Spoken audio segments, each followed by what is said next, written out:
What I'm going to try to do in a couple of slides is try to provide you a summary of some of the key points in this report and order, which comprises 187 pages. So obviously, it's not going to go through a lot of detail, but indicate some of the highlights as we see it, and emphasize the things that are important to our constituency, which is for a large part is some of the utilities and oil and gas incumbents in the 3650 band. This whole process started way back in December of 2012, when the first notice of proposed rulemaking was adopted, and then that was followed up by a further notice of proposed rulemaking on April 23rd, just about a year ago, 2014, and then finally a report and order, which came out about 6 weeks ago. So with that, what does the report and order indicate? First of all, this whole process, which is called the Citizens Band Radio Service, comprising the frequency band from 3550 to 3700 megahertz, has proposed a three-tier licensing process. Those three tiers include incumbents, which would be protected, priority access licenses, which would be the next level of interference protection, and then finally, general authorized access, which would be open to anybody, and of course, at the same time, would be the lowest rung on the tier, so they would have to give in case of interference to any of the other licensees. Now, one of the rule changes that came about in the report and order that we feel is at least favorable to the incumbents that we have in the 3650 to 3700 megahertz portion of the band is that there will be no priority access licenses issued in that 50 megahertz. The only priority access licenses that would be available would be in the lower 100 megahertz, 3550 to 3650, and there would be up to 7 of these PALs, each consisting of 10 megahertz block of spectrum. The existing 3650 to 3700 megahertz operators or incumbents would get protection and incumbency status for at least 5 years from the date of the report and order, or longer, and I'll indicate how much longer a little bit later in some of the Q&A, and that, of course, is based on the existing licenses they hold. And this is important because there are over 2,500 incumbents in that band today, and more than 39,000 sites that have been registered. And of those, there's more than 100 that would be in the utilities, or what we call critical infrastructure industry category. This band, what we have found has been a key enabler for companies trying to address the requirements for implementing smart grid networks. So this, we feel, is a very important rule change that came out in the report and order, as opposed to what the original further notice of proposed rulemaking had proposed. As far as license areas are concerned, they are still by census tract. This really has not changed from past proceedings from the FCC. And these census tracts range anywhere from less than a square mile in heavily populated urban areas to more than 85,000 square miles in rural areas. That particular site of 85,000 square miles is, as you might imagine, is in Alaska. And, for example, a pipeline company that wants to put point-to-point links along their pipeline would in many cases have access to a license protection zone of something close to 85,000 square miles, or maybe a little bit less, but a very huge area. The other thing that's mentioned with regard to PALs, or priority access licenses, they'd only be by competitive auction. And basically what that means is, even though there would be up to four licenses available in any given census tract, if there are only 2 applicants for a PAL, the Commission would reduce the number of available PALs to 1 to force a competitive auction. And if there's only 1 applicant, there would be no PAL issued. That applicant would be awarded a GAA license and be on the same footing with other applicants with generally authorized access licenses.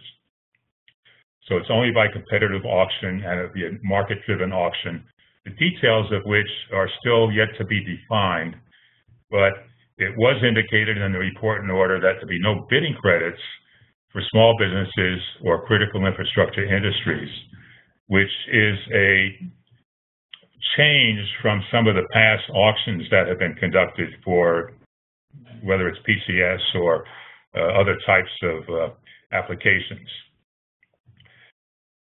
And since a lot of our utilities are rurally located small businesses, this could be an issue and something we can talk about as we go further in this webinar.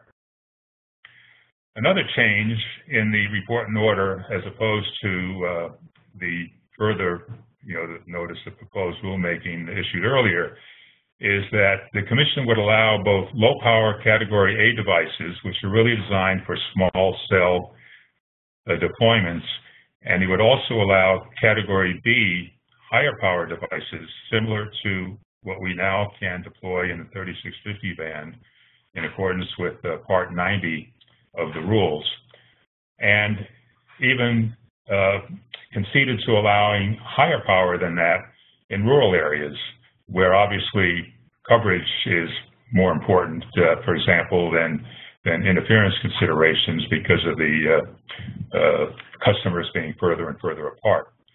License terms originally were 1 year, and now they have been extended to 3 years in the report and order. And for an initial application, this would be for a PAL type of license, you could stack 2 3-year terms, so you'd have 6 years. And then on subsequent renewals after that initial application, they would be renewable for 3-year terms from that point forward. And some of the other aspects of the report and order, there was a closed access facility recommendation in the earlier rulings, and which would allow operations at hospitals, for example, to deploy without consideration for interference and things like that to other applicants within a hospital facility. They could deploy their own network. We had argued that closed access facilities should be extended to outdoors as well, to allow utilities to enclose or cover substations or power plants, solar farms, etc. In any case, this entire concept of closed access facility has been dropped in the report and order, so that will not proceed going forward. The bidding rules for PALs are yet to be defined, and in bidding rules and also bidding schedules for PALs. And there's something that will be issued, hopefully something soon, from the FCC discussing that. No change is made in the report and order with respect to the high-level requirements for the spectrum access system. And I do have a slide in our backup material later on that we can discuss if there's questions on that. But there's about 11 separate requirements that the Commission has established for the SAS. And the Commission will authorize one or more administrators to administrate a nationwide spectrum access system.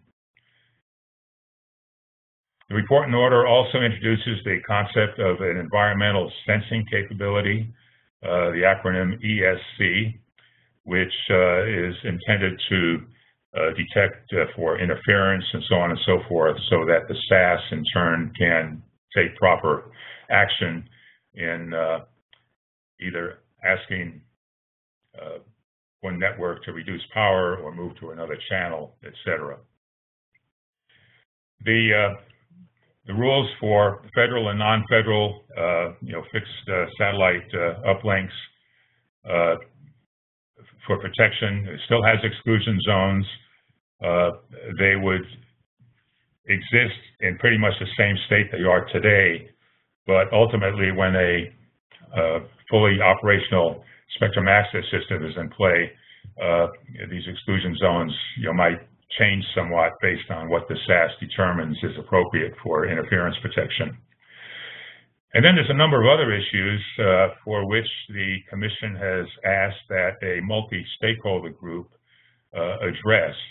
And since the Wireless Innovation Forum is going to be a major player in forming these multi-stakeholder groups, I'm going to ask Lee Pucker, the CEO of the Wireless Innovation Forum, to briefly describe what the WinnForum is doing to address these particular issues, which are listed on this slide. Sure, thanks, Doug. So the forum has formed a spectrum sharing committee specifically looking at commercializing the spectrum in this band. We've got currently about 111 people participating in the group from 40 different companies. And we've organized into 4 basic work groups. Work group 1 is focused on operations and functional requirements. Work group 2 is focused on security. Work group 3 is focused on protocol specifications and standards. And then work group 4 is focused on testing and certification. Underneath work group 1, we also have 2 subgroups. One that's looking at architecture, both SAS architecture and sort of broader architectural definitions.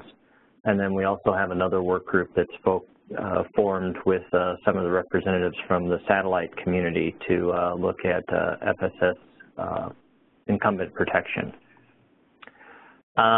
Overall, if you look at the report and order, there were, I think, 14 call-outs for multi-stakeholder groups to address the items.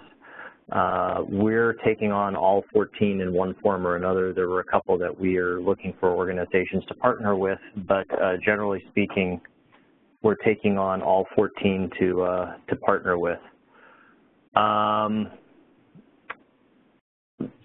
Overall, over the committee as a whole, we've got a steering group that's made up from representatives from the wireless carriers, SAS administrators, equipment manufacturers that we're working with. And then we've also taken a lot of work to make sure that all the other different constituencies are able to participate. So we've got observers from DoD, from NIST, from the satellite industry, and of course from the WiMAX forum. That's probably a good enough introduction for now, Doug, and then if there's questions, we can maybe go into those later. Okay, thank you, Lee.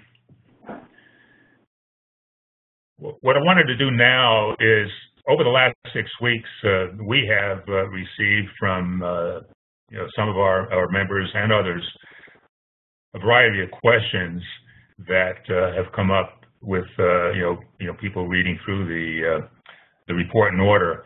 And what I try to do in the next 6 or 7 slides is I paraphrase the questions somewhat to generalize them and also provided answers as we have been able to best determine.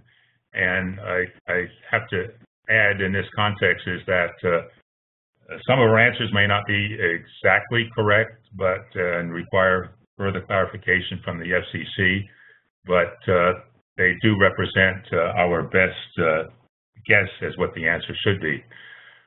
So the first question comes up with respect to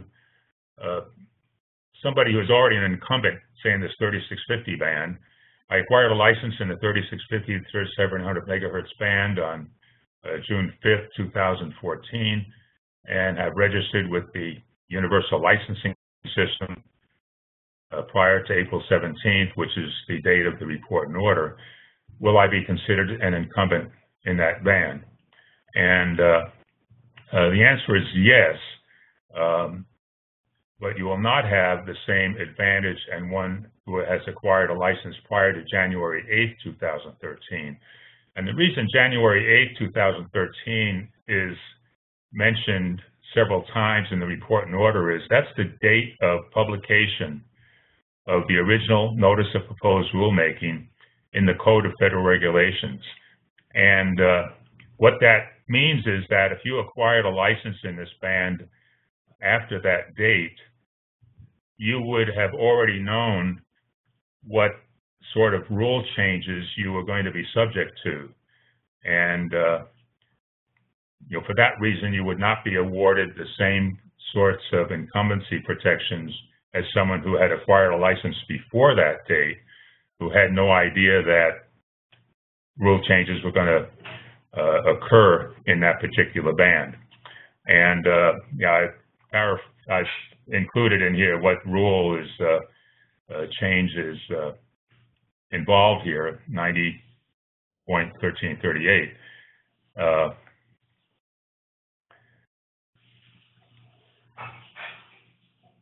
So basically what it indicates is that if you had acquired a license prior to that date, you will have protection, incumbency status for the full term of that license, which is 10 years in that particular band. Whereas if it's after that January 8th date, it would be only good until April 17th, 2020, which is 5 years.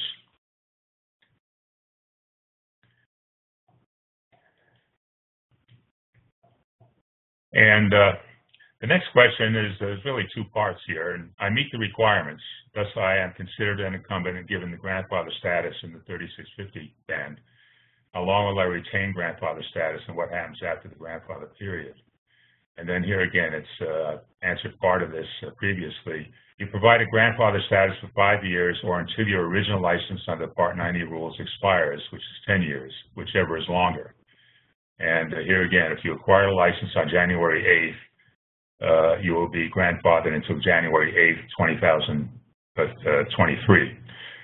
So basically after this particular date, there'll be no grandfathered incumbency status. Now, another aspect of this is if your original license expires before April 17, 2020, which means that you acquired your license, say, back, say in the year 2010 or something like that, you will have one chance to renew that license, and the expiration would be that 5-year point, April 17, 2020. So these last two questions kind of help provide you an idea of what incumbency status really is and how long it extends. Now, the next question is what happens after the grandfather period?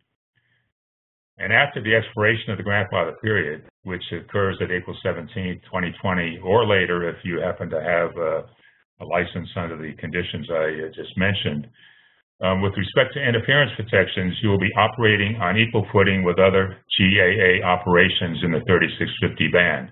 Remember now, there are no PAL licenses in this band, so everybody would be operating at the same level of protection status, namely GAA, and they would only have to be given interference protection to, any federal or non-federal fixed satellite service uplinks and so on that are already in that band. So there'd be no PAL licenses that would be in this band that would subject GAA operations to any interference. The other rule change here is that you may continue to operate your existing equipment until the end of the equipment's useful lifetime. This is important because, a lot of these equipments that have been installed or will be installed even, currently, will have a useful life that far exceeds the grandfather period. And this helps to alleviate the concerns that incumbents have in this band of having to scrap equipment before its useful end of life. And then Of course, you would have the opportunity, if you wish, to redeploy with new equipment that is compliant with the Part 96 technical rules, and which is basically the Citizens Band Radio Service regulatory regime. Or you would have the opportunity to move to another frequency band if you feel that that's a better alternative. So this gives the incumbents in that band, several options, and the most important one being that they would not have to end or scrap any equipment that has useful life left in it. I should add, though, that in all cases, the equipment will have to interface with the spectrum access system, and as opposed to the universal licensing system, which should be in registration similar to what's used now, but it will be registering with the spectrum access system as opposed to the universal licensing system.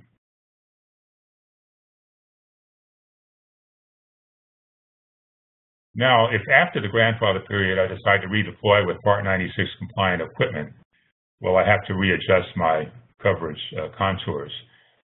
And here again, as a GAA operator, you'll have the option of the redeploying with Category A. These are the lower power devices, which are limited to lower EIRPs or transfer powers, or you can deploy with the higher power Category B devices, and these devices will comply with the original Part 90 equipment and provide the same coverage. So there would be no need to readjust coverage contours based on being compliant with the new rules, because the Category B devices will provide the same kind of power limits. Now, I should also add that if one decides to expand coverage by acquiring new licenses in the lower 100 megahertz of the band, either a GAA or PAL license, Category B devices are also allowed in that portion of the band as well. The only difference between Category B devices and Category A devices, as stipulated in the report and order, is that they will be required to be installed by what the Commission calls an accredited professional installer. And the definition of what an accredited professional installer is something to be determined, and would be one of those items that would be likely taken up by the Wireless Innovation Forum in the multi-stakeholder group discussions. In addition, these higher power devices will require additional antenna details to be registered with this spectrum access system. Downward tilt angles, more information on azimuth, et cetera, and of course, this requires also some decisions to be made about what kinds of propagation models should be employed, and so on and so forth, to assess whether any of these Category B devices are causing interference on either federal or non-federal incumbents, or if a GAA license on PAL licenses in this lower 100 megahertz. So there's a lot of issues there to be yet to be determined. The fourth question that has come up is, can I add to my existing deployment under my current license in the 3650 band? This question has come up from a number of our constituents, and the way I interpret the report and order is that yes, you can, but only within your current coverage or protection zone to maintain the same protections afforded with the grandfather status. That generally means that obviously you can, if you're in a point-to-multipoint type of infrastructure, that defines your coverage zone, and user equipment can be installed at will. If one wants to install another, say, base station, that can be done as well, provided it does not extend beyond the coverage zone that you originally had registered with the universal licensing system. And that in fact might happen for cases where one wants to add more capacity within the existing coverage zone.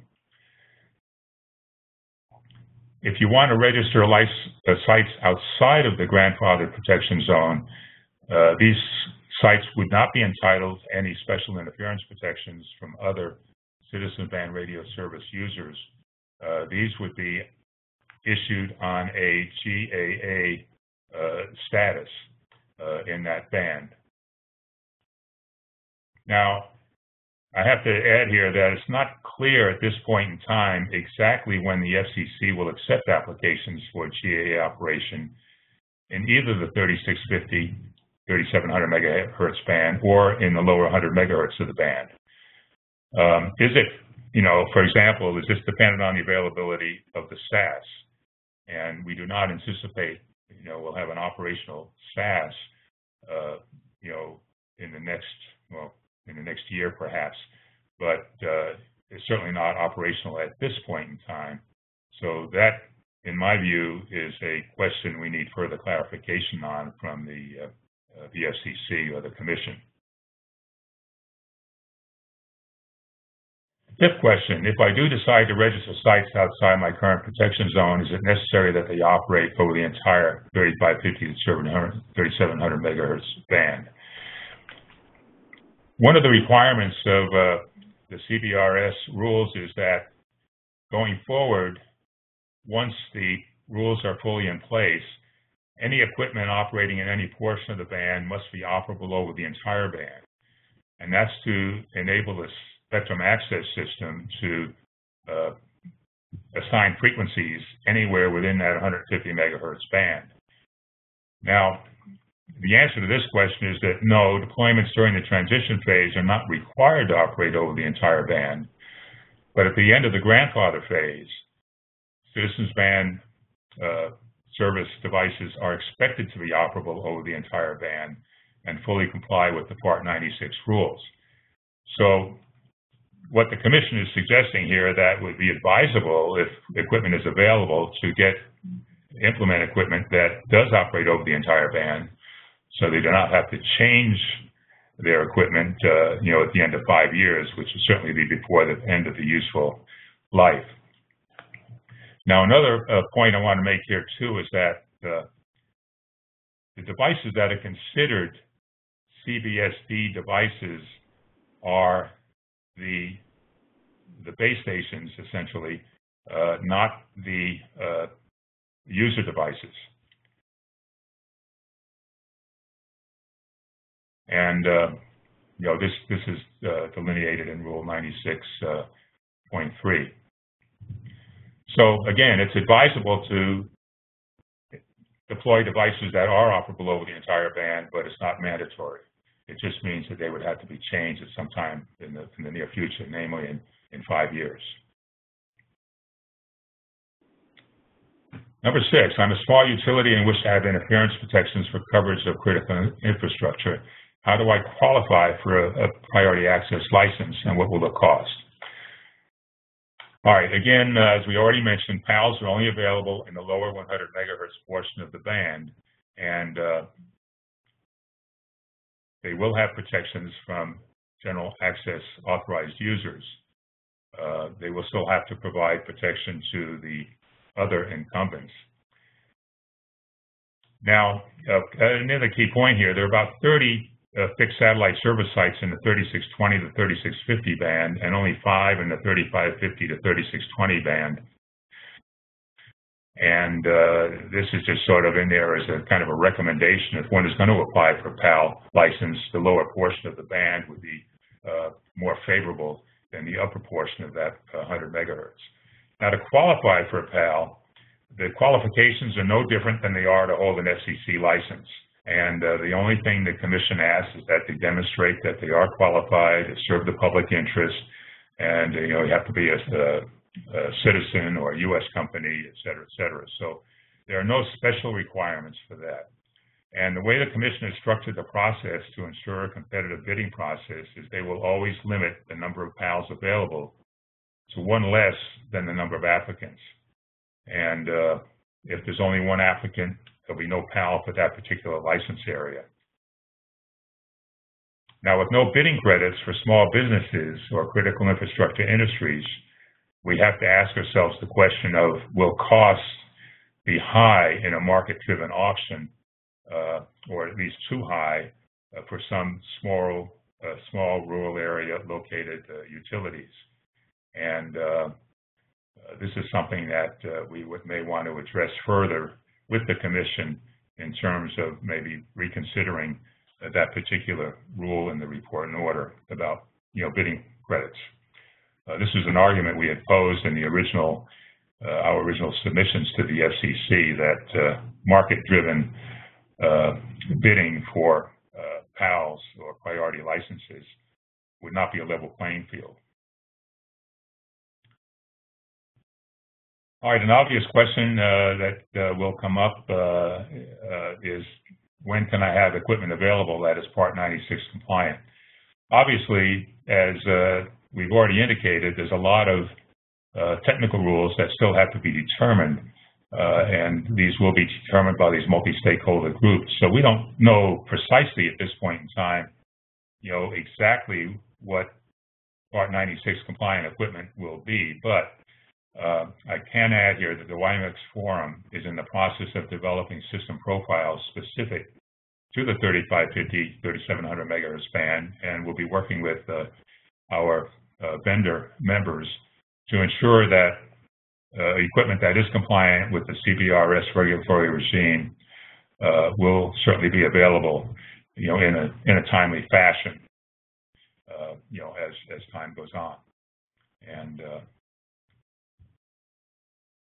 then the last question that just came in a few days ago is, are FSS stations protected across the whole 150 megahertz band, precisely like they were for the 3650, 3700 megahertz band?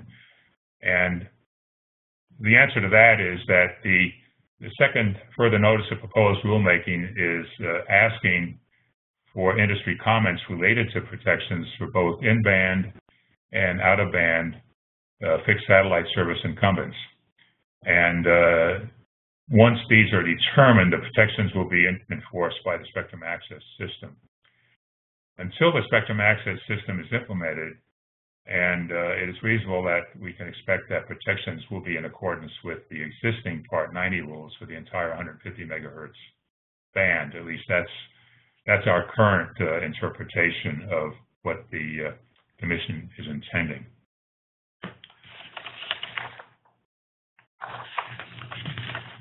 So with that summarizes the questions that we have already received, and I'm sure that by this time there's several other questions that are already being asked by our webinar participants. So I'll end this now, and then there's some additional material that we can certainly bring up to answer any questions that might come up from here going forward. Thank you. Hey, Doug, Declan here. Thank you very much. I think that was a very comprehensive review of the report order itself, FAQ, kind of what we know and what we don't know. Before I ask Noam Ivry from Siemens and Craig to weigh in if they'd like, I guess just a bit of context. I think that this is complicated and there's some things we don't know, but as I understand from your presentation and our analysis, and of course the attorneys will have an opportunity to weigh in here, I think that net, especially against the background of where we started, we're in an okay position here. And when I say we, I mean the utilities and others that want to use kind of traditional 3650 products. My sense of it is, although there are some unknowns with respect to the Spectrum Access System and environmental sensing, et cetera, I feel like utilities and manufacturers are kind of no worse off than they were in the days before the notice and the initial further notice and the second further notice. And I believe as well that one thing that has become evident is that, and we see this in the report and order rules itself, that deployers get protections. And what I mean by that is if you have deployed, you get an extended period of time of protection. et cetera, et cetera. And so I guess I would certainly encourage utilities on the line here, and we can answer your questions as they come up, to ask the questions that need to be answered, work with us and WinnForum and UTC and your manufacturer partners. But I think my advice to you is to deploy and to grow your businesses, and it's only in that context that you kind of get the clarity and the status, almost, if you will, vis-a-vis the FCC and the rules. So, Noam and or Craig, do you have any quick comments you want to make before we get Paul and Brett to add their thoughts? Yeah, this is Craig Tedrow. We think that this is a great opportunity. We've been involved in tracking this development of opening up the lower 100 megahertz. We've been tracking it for quite some time. We've heard from many of our customers that spectrum access is, one of the key problems. There really isn't a whole lot of spectrum out there, so it's really great to see this much spectrum. 100 megahertz is certainly quite a bit. And obviously the rules are very complicated. This took a very long time. There was a lot of different concepts that were being entertained by the commission. So it's nice that that's finally, that part is done. But obviously, to the point of this webinar, it does leave us with still a lot of questions and a lot of complexity in what does this mean to us as vendors. And so we're certainly going to continue to be heavily plugged into this effort and watching things closely. As has already been said, there's a lot to figure out, and the implications to us for our hardware and our firmware on our devices, and how do we integrate with the SAS. We're going to watch all of that. We're ready to make those changes and make those adaptations where we need to, so that we can continue to provide products to our customers and be able to approach the whole 150 megahertz. Thanks, Craig, for the GE perspective. Noam, how about Siemens? Yeah, well, just quick. First of all, let me congratulate Doug and DIMO for a very good presentation. I think we need to emphasize the part of the need to deploy before next year. Doug, if you would like to comment about that, that's part of the report in order.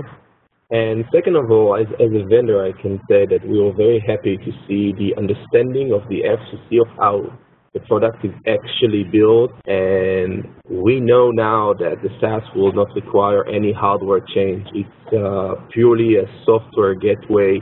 The SAS may be deployed by an external computer, like a server, or probably deployed as a software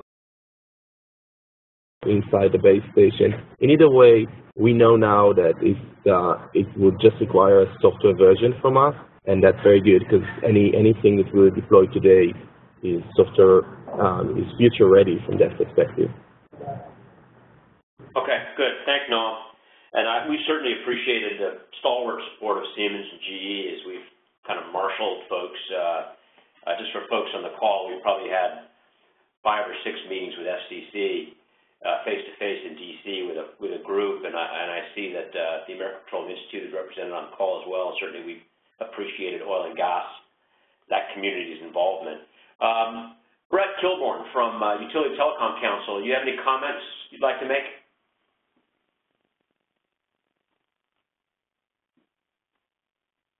You may be muted, Brett. There we go. Thank you. Somebody unmuted before. Can you all hear me now? Okay. Sure can. Great. I just want to echo the comment that utility companies have no reason not to go ahead and deploy into the 3.65 gigahertz band. I think that the FCC did its best, I think, to try and protect those incumbent systems and to preserve the operational technical rules so that if they wanted to expand those systems, they could, albeit on a GA basis outside of their existing service contour. So there's, you know, the FCC at least put everybody on a level playing field in terms of, you know, status quo. You know, we were under a license by rule regime before. We still are going forward in those, you know, non-incumbent, you know, new GA operations. And then, you know, in terms of the incumbent systems, yeah, the Commission is going to go ahead and protect those. They still have to issue a public notice that will define what a protection zone actually means, but, you know, for the most part, you know, it looks like the Commission basically took all of our concerns into account, and those incumbent systems in the 6.5 band will be protected. That's it. Great. Thanks, Brett. And thanks to UTC for your partnership with us throughout this process. So, Paul, let's, I guess, first off, I would say to all the participants, the attendees, the question window is open. Hopefully you're seeing that. So if you have questions, feel free to start typing those up for us, and so we can kind of get those sequenced. Paul, I'd invite you to make some final comments, and maybe, you know, I made perhaps a provocative statement there that I felt like utilities were in some ways no worse off, and at least now we do have some clarity on how to proceed. You might want to address that. Am I just being a kind of a naive fool here, or do you agree with that? And any other comments you want to make about what we've discussed today? Go ahead, Paul. Okay, thanks, Declan. And I'm never going to call a client a naive fool, so you're safe there. So, you know, I think I certainly would agree that, you know, incumbents in the band are in the long term, no worse off, and perhaps the Commission's right that they're better off as a result of what's happened here. Certainly one of the things is we used to have this quiet little preserve that not a lot of people knew about and not a lot of people were interested in, and they're not going to be more users. That's the downside. But from a regulatory perspective, I think the Commission has certainly tried to make sure that incumbents get actually better protection now than they were entitled to before, at least during the transition period, and are from a legal perspective are no worse off. I want to touch on just a couple things, and it's really sort of going forward stuff. Obviously, there are a lot of questions, open issues, and maybe even things the Commission got wrong. The next stage in the proceeding is the filing of petitions for reconsideration. In an order of this size and magnitude, it is inevitable that there are going to be petitions for reconsideration asking the Commission to either expand upon rules, clarify rules, or change rules. Those are going to be due 30 days after a summary of the report and order and the new rules are published in the Federal Register. Usually that occurs within 2 or 3 weeks of the release of an order. We're now about 6 weeks in from the April 21st release date. So Federal Register publication, I think, is imminent, starting that 30-day clock for petitions for reconsideration. So now's the time to really be thinking through what issues need to be raised again with the Commission, and then determination should be made as to whether that should be done in formal petitions, informal discussions with the staff before the 30 days runs its course to see what are really problems or what aren't. Comments on the second further notice of proposed rulemaking, where the Commission, among other things, is asking about FSS protection, will be due the same 30 days after the summaries are published in the Federal Register. One of the big issues for incumbents is going to be how the Commission starts defining the protection zone, the transitional protection zone. And it's not too early for industry to start thinking about how we would like that done. what factors we think should be considered. The Commission in the order has raised the question of whether they should do a very sort of detailed analysis based on the technical parameters of the base stations, or whether they should just sort of do a point distance kind of protected zone. Not too early to start thinking about that ahead of the Commission's public notice. So with that, let me turn it back over to Declan. Thanks, Paul.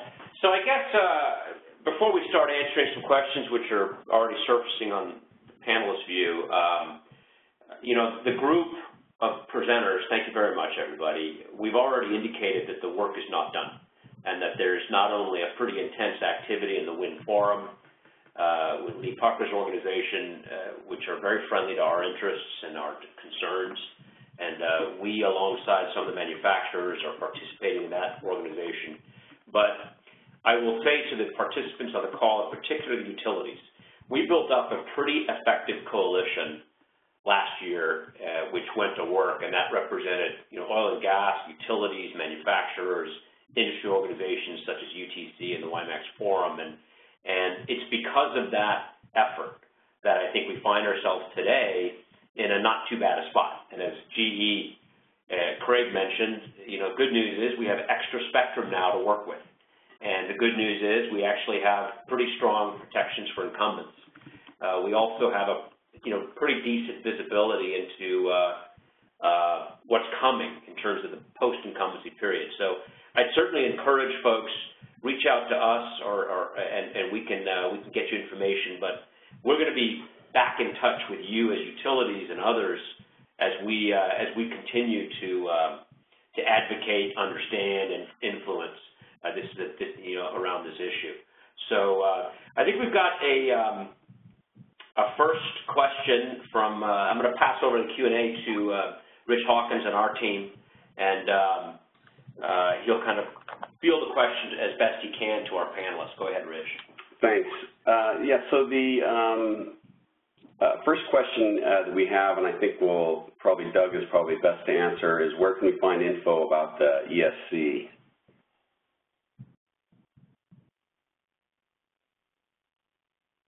And Doug, you may be muted. The question is, where do we find information about the ESC? Yes. Yeah, this is, let's see, it's a, as I recall, this is something that would be, further defined by the multi-stakeholder group. This is something that would be defined by the multi-stakeholder group. It's all part of the SAS and how interference is detected. And there's already been a lot of discussion about some of the aspects of this within the WinnForum. To my view, it's a complicated area because it involves having a good propagation model that determines where interference might be coming from. And of course, as anyone that's familiar with cellular networks, there are different propagation models and different frequency bands, and all have different limitations, and all are based on different types of criteria like antenna heights and so on and so forth. So my interpretation there is that's yet to be determined. But in any case, something like this has to exist if the spectrum access system is going to work effectively. And maybe Lee could add to this as well. I don't know that I have anything further I can say on this particular topic. This topic's been actually spread across 3 different groups within the forum. The requirements for the ESC is being looked at Work Group 1. There's a large concern about the ESC being hacked, and there's concerns from the incumbents, especially on security of the ESC and determining location of radar systems from the Navy's perspective. And that's being addressed primarily in our Work Group 2, which is focused on security.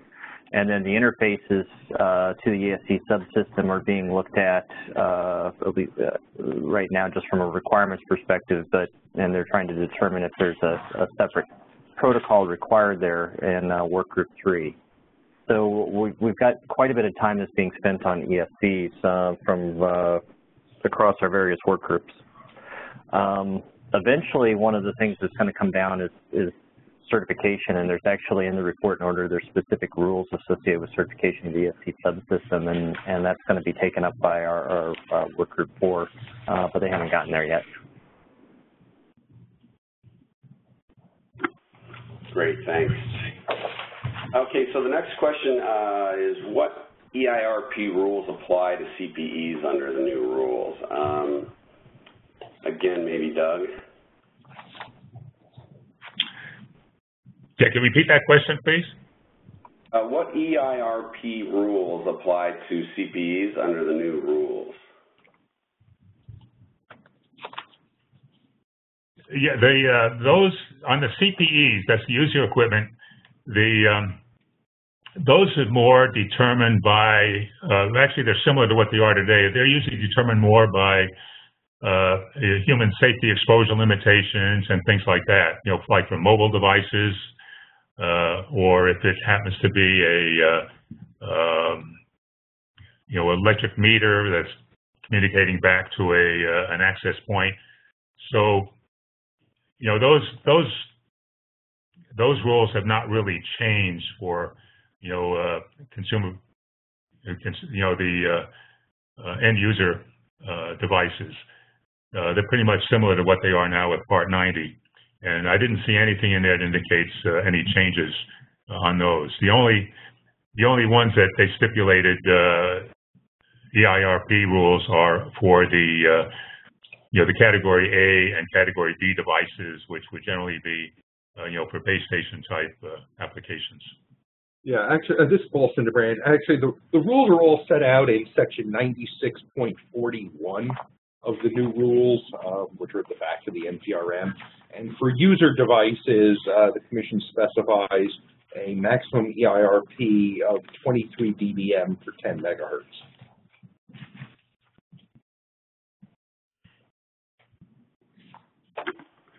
Great, thank you. Okay, so the next question, I believe, Mike, you're just asking for a confirmation, but if operating under the GAA rules, you are in essence operating similarly to today's unlicensed bands at 2.4 and 5.8 gigahertz, correct? So Doug or Paul, I mean, I think if you guys could answer that, I think that's probably not a fully accurate view. To sort of restate, if you're operating under GAA, are you in essence operating similar to today's unlicensed band at 2.4 and 5.8? Doug or Paul or Brett? Well, it's more, in my view, it's more like the way it's operating today with the, you know, the lightly licensed 3650, 3700 megahertz, where you know, there's sort of mutual negotiations that go on between operators that may be operating on the same channel in nearby areas and so on. So the way I read it is it's sort of more similar to the way 3650, 3700 megahertz is operating today than it is, you know, with some of the unlicensed bands in 5.8 or 2.4. Yeah, this is Paul. I think it's really sort of a hybrid of the two. Because GAA, there are no applications being filed. You're just beyond your national license. It has a lot of the elements of unlicensed in that anyone can come in. No one has an obligation to protect anyone from interference or to coordinate with anybody. So like unlicensed, you come in, you do your thing, and the chips will fall as they may, whereas under the current 365 rules, as part of the link registration system, you had certain obligations to actually see who else was in the area, what they were doing, and to engage in some coordination to try to maximize the utility of the spectrum for both parties. So I think it's sort of it's it's neither fish nor fowl. It's really going to be sort of a somewhat different world. And this is Brett. Just on that point, the SIS database takes it one step further. So instead of having to rely on manual processes to try and coordinate through a registration process as you did under the old Part 90 365 rules, now the SIS database will be able to do that automatically. So.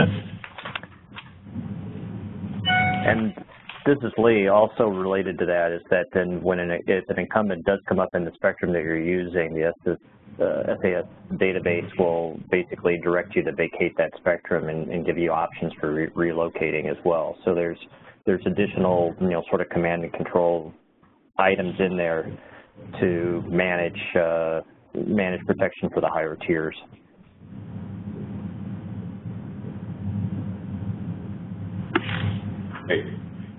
Great, thank you. Now, there was a question, and I don't know, some folks may just be on the phone and not viewing, but I'll restate it for the folks on the bridge here. There was some trouble hearing, I believe, Noam's comments from Siemens, indicating that we did not see a need for upgrading existing hardware to make it compliant, and that it was possible just a software upgrade. Noam clarified, yes, exactly. The SAS will only require a software upgrade, and the hardware is already 150 megahertz ready. Again, it's just a software change to allow the user to configure the entire 150 megahertz band. Also, the question was asked how we get a copy of the presentation. In the event that you joined late, we will be emailing out to the registered participants after the call, and that we're also going to issue a more comprehensive Q&A later. There's an additional question, is 23 dBm for CATA or CATB devices? Doug? Yeah, the 23 dBm is for end user devices. And end user devices do not come under that category A or category B. And the EIRP limits for those devices, as Paul mentioned, is stated in Rule 96.41. And category A devices, which are really designed for small cell deployment, the EIRP limitation there is for 30 dBm per 10 megahertz. And for category B devices in non-rural or say urban areas, that limitation is 40 dBm per 10 megahertz, which is consistent with existing Part 90 rules. And for rural areas, it's 47 dBm per 10 megahertz. So there's essentially three different EIRP levels for the category A, category B devices, and then again, end user devices is 23 dBm. Great, thanks. Okay, so Orson with Sulphur Springs Valley Electric, you have a kind of a string of questions here, so let me try to piece it together. I think there's some background information here as well. So they have a nationwide license that expires in 2021, 60-plus locations registered under this license. Also have maintained special temporary authority for 60-plus locations due to proximity with Mexico. The FCC has no operating treaty with Mexico for the spectrum as they do with Canada. The FCC had been renewing their STAs on request within 3 working days. Recently, they have renewals for STA review. He's indicating we now have 2 STA call signs in this state. These call signs have been offline for 30 days. Do the new rules affect STA renewals? And what is the status of these locations since they were not officially registered under our nationwide call sign?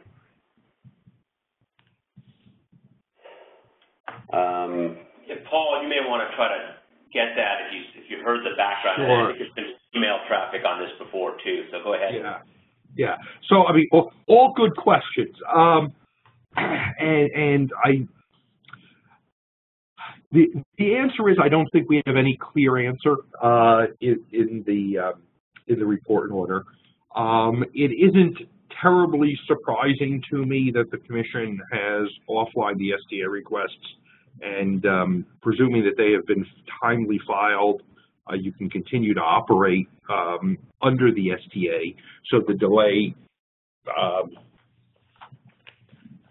doesn't affect your ability to continue to operate. And it's not surprising that the Commission has done that. Very often. They will simply stop granting STAs when they realize that they're going to be in place for a long time. So once they get into this mode where they don't have to grant them and you continue to operate, they don't bother to grant them because it's just one less thing to do. I do think you raised some very interesting questions, though, about how these links will be treated under the grandfather rules, given that they're not in the system because they're being operated by STAs. That certainly sounds like something you may want to have a discussion with FCC staff about, and you may want to be submitting something in the petition for reconsideration window to give the Commission a hook to address more clearly in the order on reconsideration. Great, thank you. Okay, so from Mike, he's asking who's currently in development of the SAS, and is there any estimate of the timeline required to release it? So I think that is for you, Lee. Sure. There's multiple companies that are looking at the SAS right now. The most public of them is Google. Google actually has developed one, so they're done. They're working out the details to finalize against the rules and whatever standards that come out and things like that. But they've been actively demonstrating one for a while. I know there are other member organizations who are looking at it, but they haven't been as public about it, so I'd rather not mention them. As far as timeline, I think there's two phases that are actually called out in the rules. The first phase is it talks about exclusion zones for incumbent protection. The second phase talks about having an ESC come online and then managing through with the ESC. I think the ESC date is the more pertinent date because that's when the exclusion zones can be managed more proactively. And the last timeline that I heard, which is not written down anywhere, was they were looking to get, one organization was looking to get ESC online in 9 months. So we're really looking, I'm guessing we're looking 9 months to a year to have everything up and deployed. And the standards development activity is aligned against that schedule. Great, thanks, Lee. So if there are additional questions, I'll give folks an opportunity here to type in, and we do have a little more time slotted. Also, just a reminder, on your screen is Nima Pornadathyan's address, and you can email him questions if you think of something after the fact, and we'll get them addressed as well. Declan here again. I guess another comment I'd make is that we have initiated a technical activity within the WiMAX Forum Smart Energy Working Group, as Doug mentioned, to develop a technical profile for what we call Y-grid equipment covering the full band. So if you're interested in participating in the activity, there's a number of vendors that participated in it already, Telrad, GE, and Siemens, and others. But as a utility, if you want to participate in that process, just be in touch with us. I think there are no other questions that are lined out, and that's fine. We can probably move to close the call. We've just been over an hour and 10 minutes. I want to thank GE and Siemens, obviously. Brett, thanks to you and your organization, Utility Telecom Council. Paul Cinderbrand at WBK, you guys have been great. And Doug and Nima, certainly you've proven, even though it didn't need extra proving, that you guys have become expert in this important issue. As mentioned on the call, our work is not done. There's a second or a further notice of proposed rulemaking that we'll have to address. There's, Sulphur Springs has already raised an issue on STAs, and there are other specific questions that we need to follow up. And obviously, as I mentioned at the outset, one of our goals here was to kind of isolate and crystallize key issues that we need to go back to the FCC on everyone's behalf, in concert with UTC and API and others. So we're going to go do that. So please stay in touch with us. So unless there are any other further questions, and I don't see any, I think we can close the call. Thank you very, very much, everybody. We had 85 participants, so clearly this is of keen interest. And thanks again to all the participants and to Doug and Nima and the full team. We'll sign off on our end. Thanks, everybody. Bye-bye. Bye, everyone. Thank you. Bye-bye.